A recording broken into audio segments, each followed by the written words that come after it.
Hey everyone, and welcome back to this week's episode.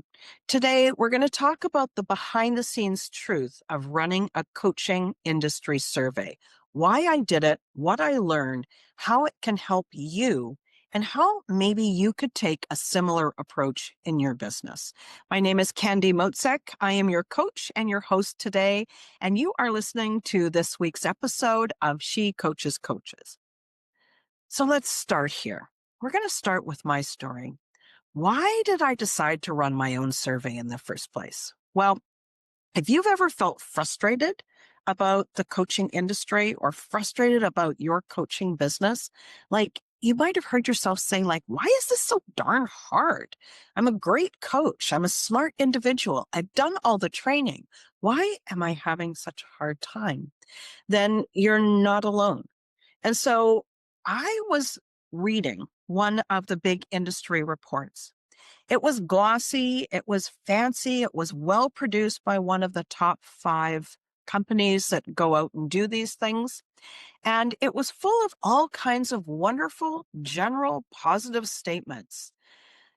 The thing that happened was as I read those statements, I really saw that what they were portraying is that the coaching industry was booming, that life was great, that everybody should be a coach, and that people were making tons of money and everything was wonderful. Really, everything was coming up unicorns and daisies.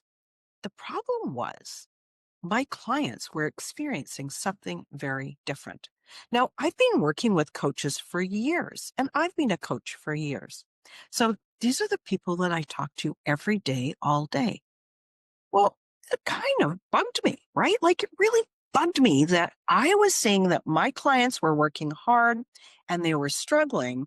And yet this industry report was saying that everything was so wonderful. So something in me just said, okay, enough already. Enough guessing, enough complaining in my head that things were not as easy as this report had said. Enough assumptions. Enough of these broad industry predictions that aren't reflecting what I'm seeing on the ground. I wanted some clarity. I wanted some truth. And instead of complaining and feeling frustrated, I decided to go out and do something about it. I wanted data that reflected real coaches who are actually running coaching businesses right now. So I created a survey, the one that I wanted to learn about, the one that I knew was going to help my clients and help me in my business too. Because, hey, guess what? Early 2026, life has changed from the last couple of years, right? AI is coming in full force.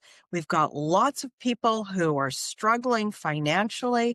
We've got lots of new coaches coming into the industry who really want to have a positive impact and build a great business. But it's not business as usual for the coaching industry. There has been so many changes globally. So let's find out what's working now.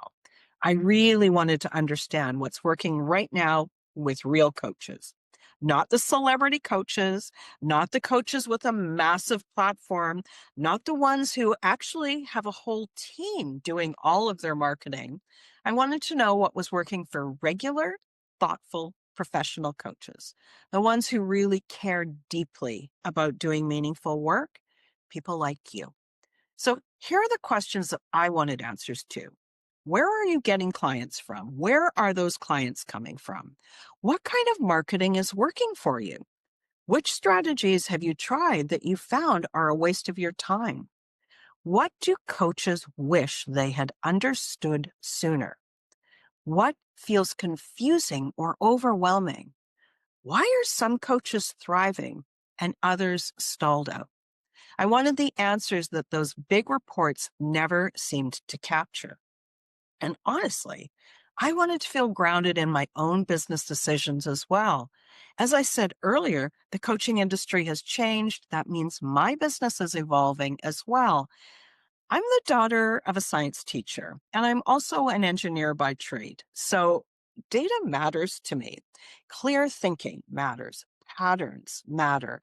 And I knew that if I wanted to support my clients, then I needed some real numbers to show them what was going on and to help them with some guidance.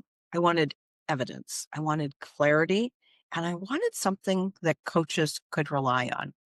So if you're listening and you're thinking, gosh, I wish I had that kind of clarity for my own business too, guess what?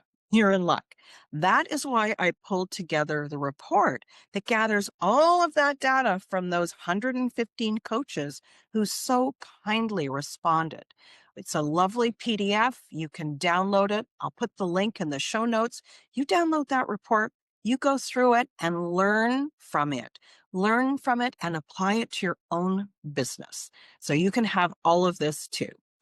If you want that kind of grounded support, keep listening. I've got more for you, and there's more coming at the end as well. So, what I noticed was that running the survey really changed everything. Once those responses started to come in, I realized something. The patterns were clear. There were themes, there were clear struggles, there were clear opportunities, and with that, a ton of relief. They were simply trying to grow in a very noisy, confusing environment. The more data that I gathered, the more I realized what was helping coaches succeed right now. And this has changed everything. It's changed how I guide my clients, and it changed how I show up in my business. Most importantly, this gave me something powerful. This really clear, grounded point of view backed by evidence, not somebody's opinion, not somebody who doesn't match with my style. I wasn't speaking from my experience alone. I was speaking from the experience of all those real coaches. That's powerful stuff. 115 coaches across 10 countries, many different levels of training. We've got all kinds of credentials. We have all kinds of academic training, everything from bachelor's to master's to PhDs. This data created something priceless. Talking to all these coaches, gathering all that information, it created trust.